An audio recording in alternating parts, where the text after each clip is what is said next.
Hello.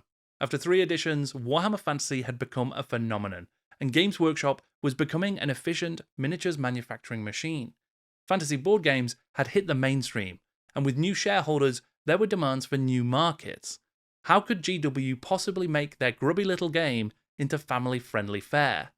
I'm Jordan, this is Jordan Sorcery, and today it's part 3 of my complete history of Warhammer Fantasy.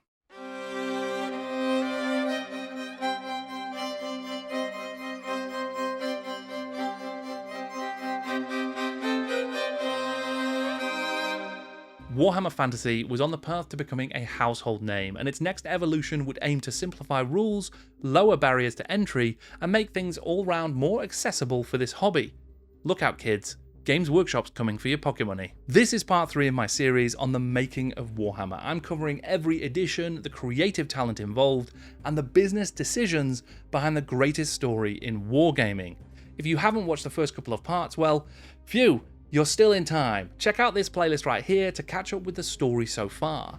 I'm making this series now to celebrate the 40th anniversary of Warhammer this year, and I've just launched my Patreon as well, patreon.com/JordanSorcery. If you want to support me in making more documentaries like this about other releases from Games Workshop, from TSR, from MB, and lots of other classics that we all love, then feel free to take a look at the link in the description. Last time we watched as the 3rd edition of Warhammer took shape alongside the first releases for Warhammer 40,000 Rogue Trader and Warhammer Fantasy Roleplay. The tabletop was set up for success with 3 interconnected and compatible game systems that would each become wildly popular. Miniatures wargaming was now dominated by fiction and fantasy rather than historicals, and it was increasingly coalescing around a more balanced approach to playing these games. No longer was it quite so fast and loose with a grab all your minis attitude. Now there was more of an expectation of fair and balanced games. Games balanced by army lists and points values. Warhammer co-creator Richard Halliwell would leave GW after completing the first edition of Space Hulk and its expansions in 1991, and would no longer be involved in Warhammer's development. And he wasn't the only member of the OG team to move on either. Artist Tony Ackland would also leave the company at the end of 91,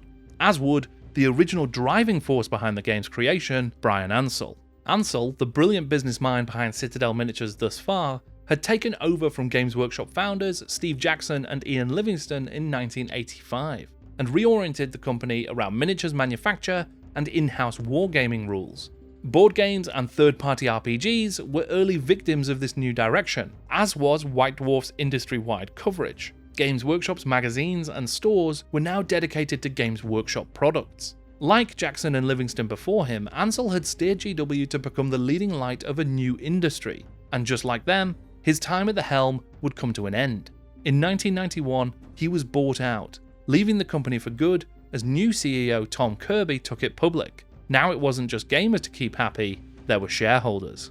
During Ansell's tenure at the top, he planted many seeds that wouldn't bear fruit until long after he'd left. As a keen gamer, his passion had inspired projects like the Realm of Chaos and even Warhammer itself. But as a businessman, he set in motion many game-changing and transformative projects. One would reject metal and inject plastic. Another would be built of brick and stone. The Citadel studio had occupied a few different offices over the years, and with the continued growth of the design and art teams, it had to keep finding new homes. By the end of the 80s, Ansell moved the studio to be based out of the Grade 2 listed building Enfield Chambers in Nottingham city centre, an office that Andy Chambers described as a strange, narrow, twisty Victorian kind of place that had been partitioned and repartitioned into distinctly non-Euclidean geometries. Writer Bill King would later remember the energy and vibe of the studio at the time.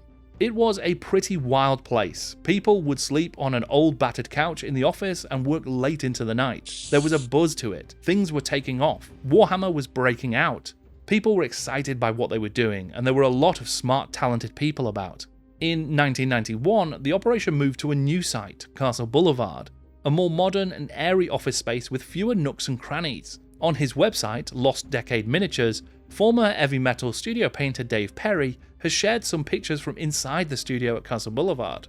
From 1997, the design studio would be moved a final time to sit with manufacturing and other operations at the Lenton facility that now houses Warhammer World as well. reflecting on how the physical environment affected the game design culture at Games Workshop, and on the shifts that followed the 1991 buyout, Andy Chambers had this to say. There wasn't an overnight shift, it was far more gradually, and most easily measured for me by the transitions between studios. Enfield Chambers was, not to put it too finely, a bit of a madhouse, but very, very creative.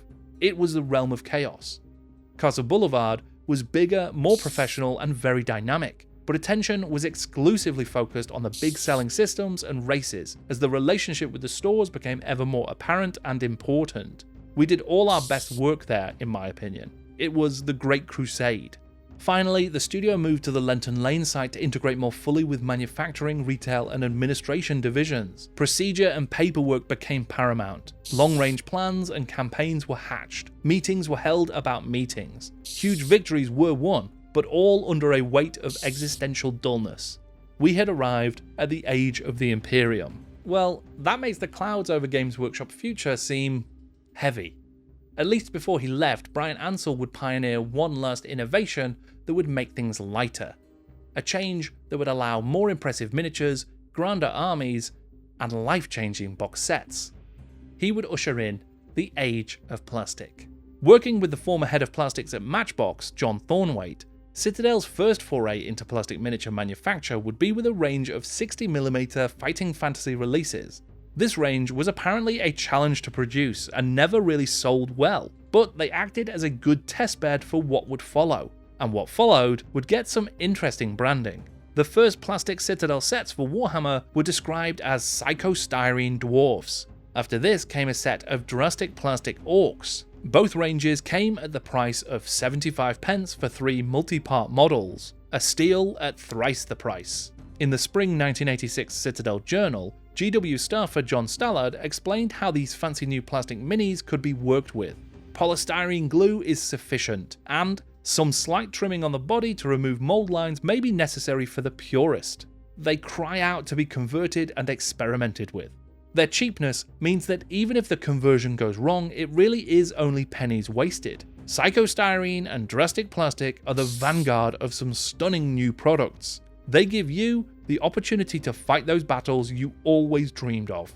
More plastics would be added to the Citadel range with products like the mixed Warhammer Fantasy Regiment and the still outstanding Skeleton Horde, as well as the legendary Space Marine set released for Rogue Trader. These innovations in hard plastic manufacturing made it possible for gamers to build bigger, cheaper armies with near infinite variability through conversions and kit bashes. With reliable plastic miniatures now possible at a reasonable price, it was almost time for Games Workshop to make a brand new game that could make better use of them. Though they were not the only company interested in this technology and the febrile new environment around miniatures wargaming. Two former Games Workshop staff members, Gary Chalk and Ian Bailey, would also try their hands at the fantasy wargame business. In 1990, they developed Fantasy Warlord. Published by Folio Works with art by Chalk and miniatures by Alternative Armies, the game would explore some interesting mechanics, like simultaneous movement using order counters. But that would not be enough to make headway in the Warhammer-dominated market, and the whole endeavour would be short-lived. Chalk has since described the game as a ghastly mistake. I had utterly misjudged the market. The gamers actually wanted what Workshop was producing for them, and not a game that used pseudo-military tactics to determine the outcome of fantasy battles. The gamers really wanted an infinite number of badges and lots of spiky bits. The world had changed, but I hadn't changed with it. That change in gamers that Chalk had so misjudged would be exactly the one that Games Workshop would seek to harness, as the wargaming market moved from a niche one to not so much a mainstream one, but at least a less niche one. Brian Ansell's Games Workshop had collaborated with Milton Bradley Games in 1989 and 1990 to produce two new board games that roughly took place in their game worlds. Hero Quest and Space Crusade were designed to be accessible to a younger demographic as well as families with children, using the recent plastic revolution to produce detailed new miniatures, and then rather than selling at specialist hobby stores, these games were put on the market in regular toy shops. GW would try its own hand at these entry-level games as well, ranging from pocket-friendly decks of Citadel combat cards to more colourful efforts like the Troll games, child-friendly board games with titles like Trolls in the Pantry and Oi That's My Leg. Under Kirby's direction, GW would collaborate with MB on one final Toy Store game as well, a game that attempted to put an entire war into a single box, Battle Masters. Released in 1992, this box included 2 whole armies, Empire versus Chaos, with hard plastic Citadel miniatures that combined individuals into unit trays, and moved as one around an enormous 4.5 square foot game mat. The rules were kept relatively simple, and the quick and fun gameplay was emphasised. Perhaps Tom Kirby and his team took some notes from MB's attempt to put an entire wargame into a single box with Battle Masters, but it's almost certain that they learned lessons from the phenomenal success of HeroQuest. There was a wider, younger market out there for fantasy gaming, if only Warhammer could tap into it.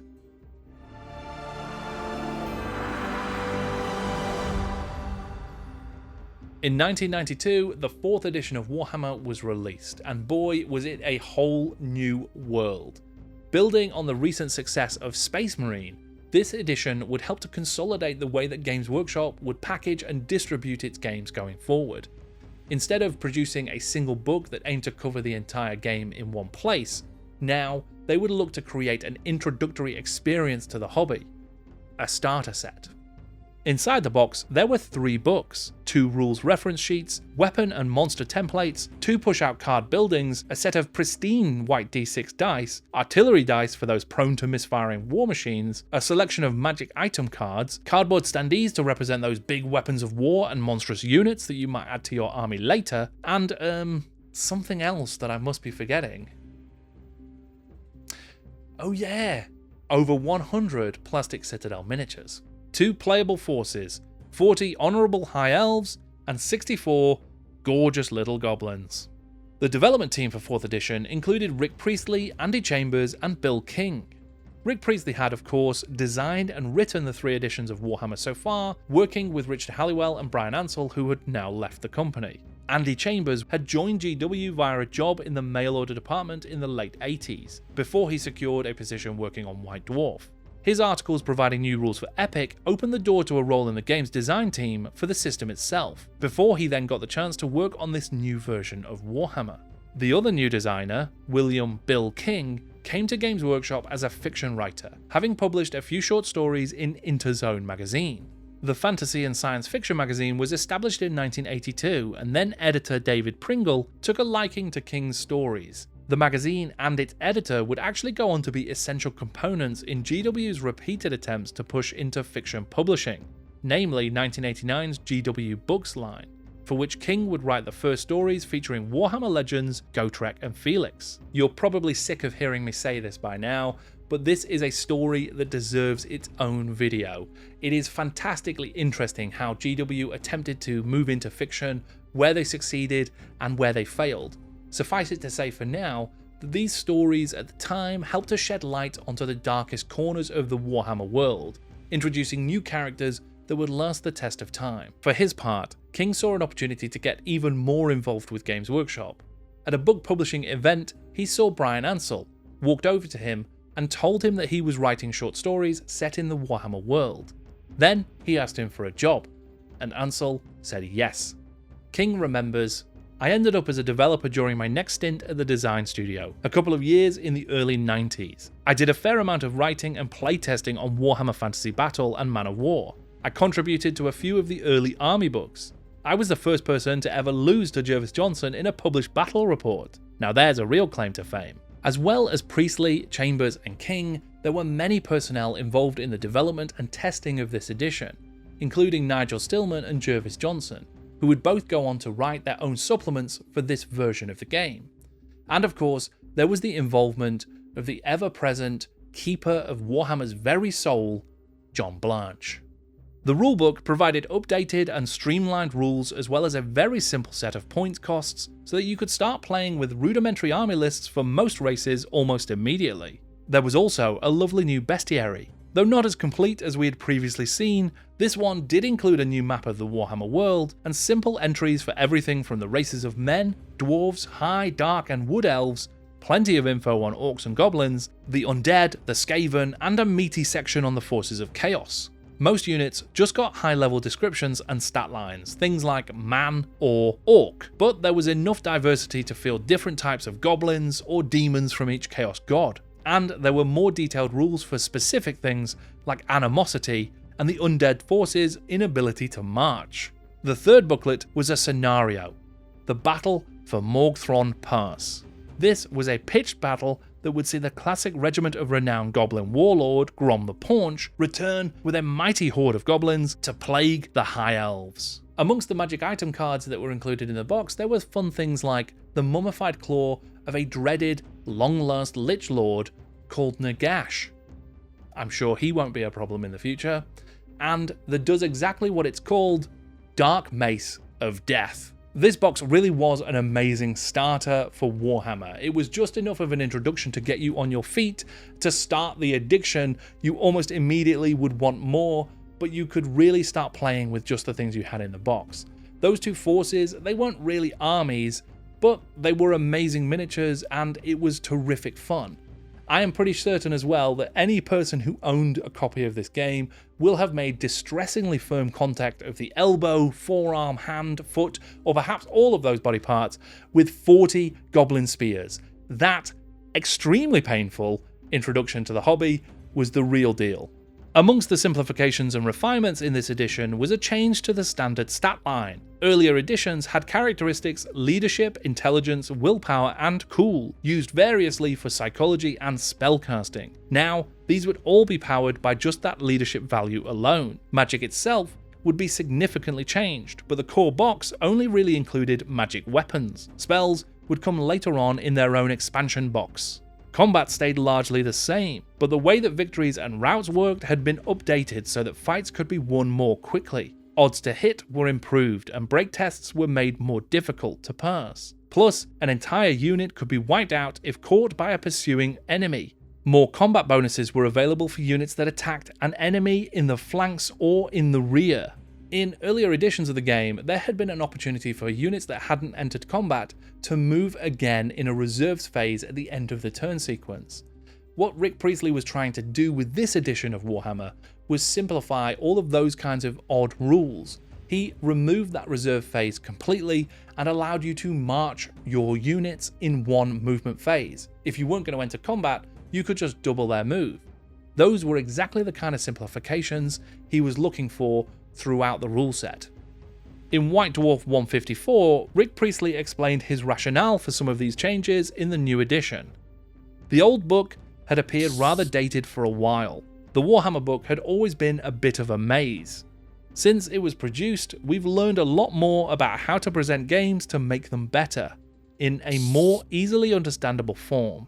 It was also a chance to introduce the many changes and new rules which we've been developing over the last few years.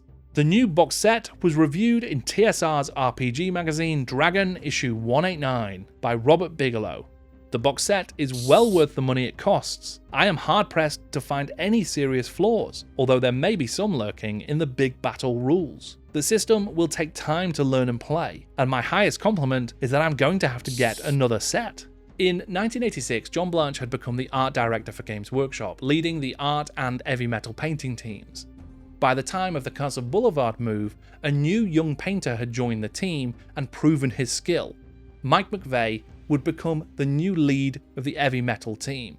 McVeigh had joined Games Workshop aged just 18, as they needed help to get everything ready in time for the Rogue Trader release. With the move to the new office, several members of the team had been let go, and McVeigh aligned the running of this new operation with the more professional culture that was already developing at the firm. He recalls, "As time went on over the years, the whole company got more organised, and that was certainly true for miniature painting.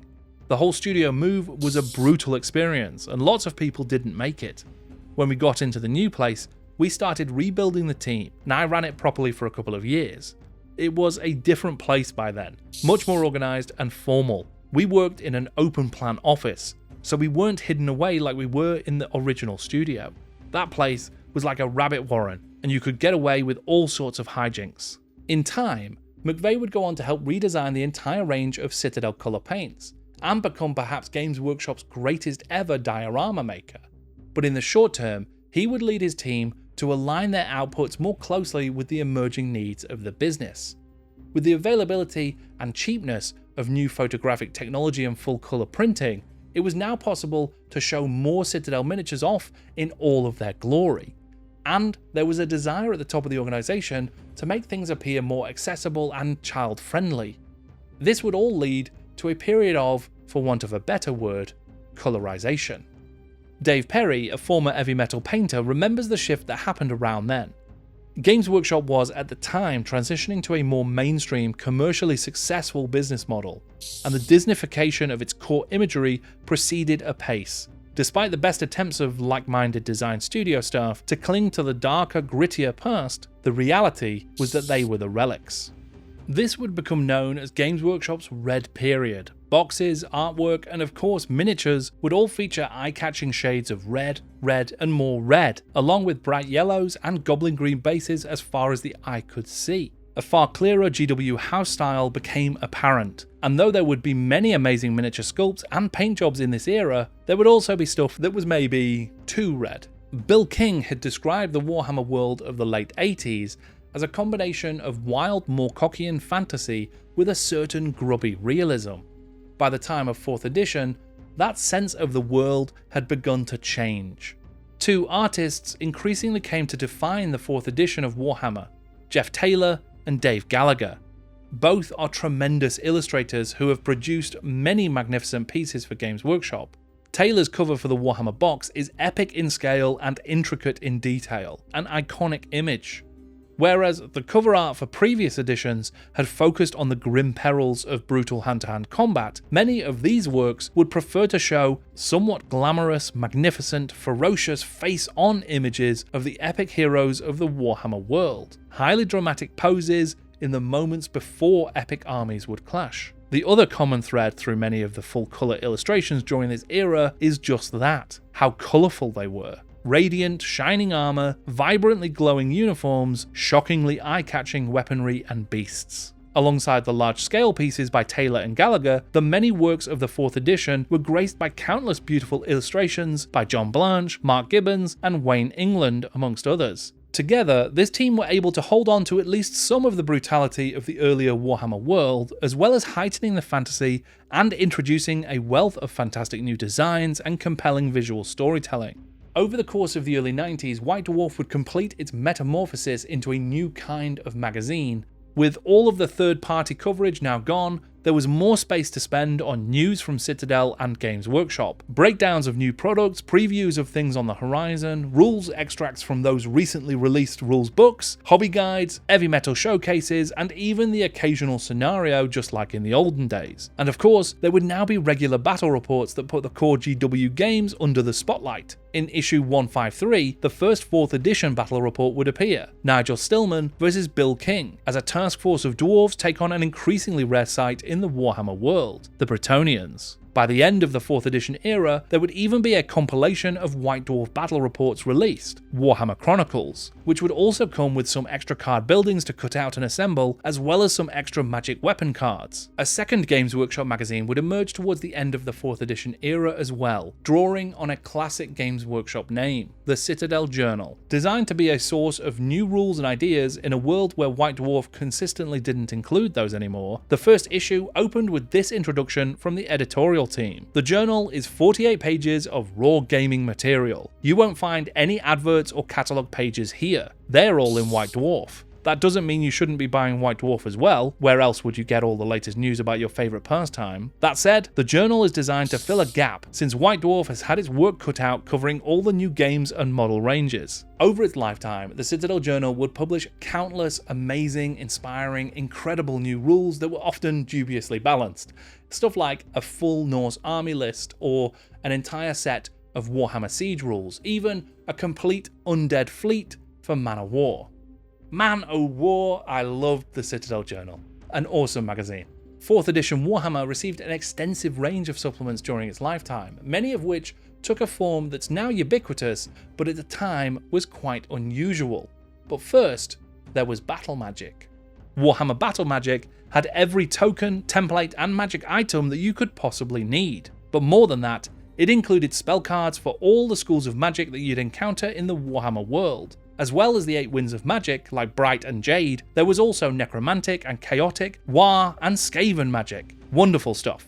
Dwarves, meanwhile, used a system of rune magic, first detailed in White Dwarf 153. As with several other systems in this edition, it was actually possible to optimize or even abuse the rune magic mechanics in order to create overpowered armies. It wasn't exactly perfectly balanced from top to bottom. The journey that had started with Forces of Fantasy for the first edition of Warhammer had reached its logical conclusion by 4th edition. Whereas Forces of Fantasy, Ravening Hordes, and Warhammer Armies had included lists for all of the forces available in the game at the time, there would be no such combined book for the 4th edition. This time, there would be a bespoke tome for every single army that would cover its lore and background, its army list, and its points values. Those would be written by a team that included Rick Priestley, Andy Chambers, Jervis Johnson, Nigel Stillman, and Bill King. And there would be fiction included, written by King and Jonathan Green. There would be a consistent style and approach to all of these books. And they would be awesome. The first book to be released was for the Empire, and it came out in 1993. It was an exemplar of this new form, with its contents split into roughly 7 major sections. First up, there was the background, a history of the Empire, its lands, and its peoples.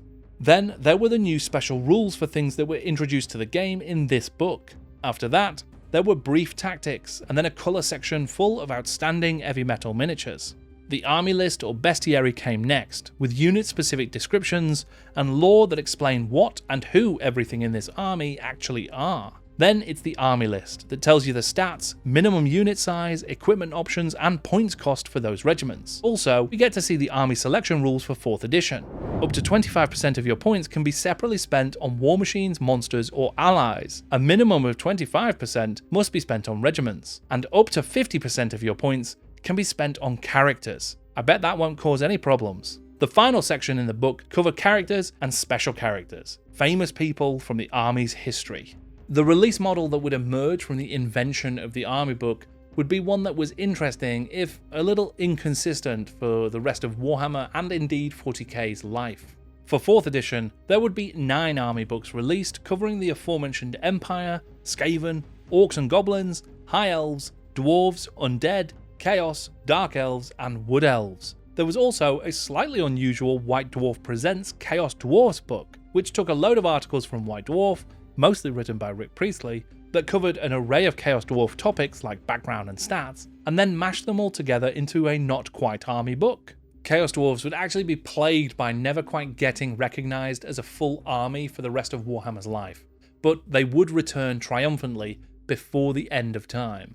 Those incredible covers by Gallagher and Taylor served to tie the books together visually, and the lore within them was some stirring fantasy stuff. This may not be quite the same grubby Warhammer world that was, but it was still a dangerous place, full of fun, amazing, and interesting stories, mighty warriors, terrifying armies, and ferocious beasts. A final formal expansion for the edition would come in the form of the Arcane Magic box set. This box included a load of printed cards that covered all of the magic items and spells that had been in the army books released up to this point, as well as some new generic offerings for use by any army. And that was more or less it for the complete run of Warhammer 4th edition.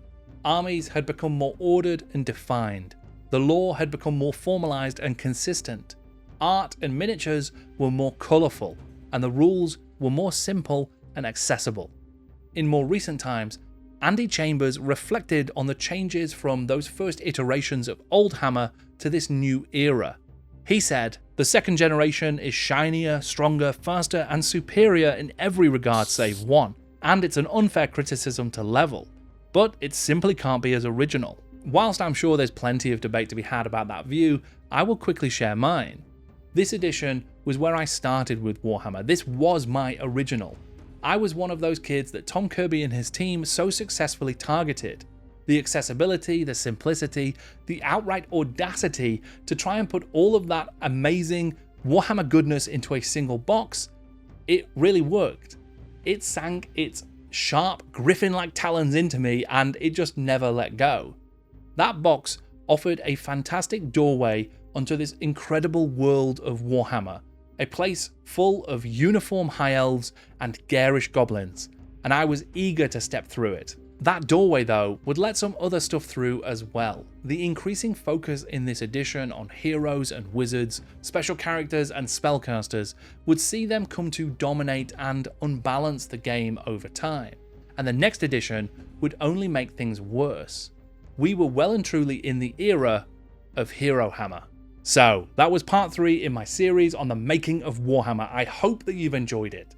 If you did, feel free to leave a like, leave a comment, and to subscribe. And if you really liked it and want to help me make more documentaries like this about other games, why not check out my Patreon?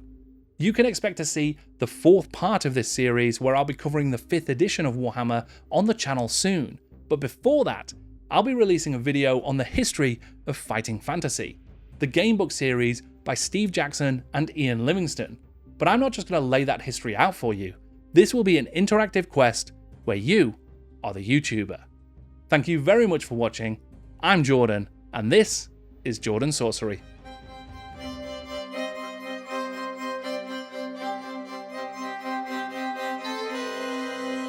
Wow. We did it. The making of every edition of Warhammer. Done. Completed. Finished. What? Only halfway through.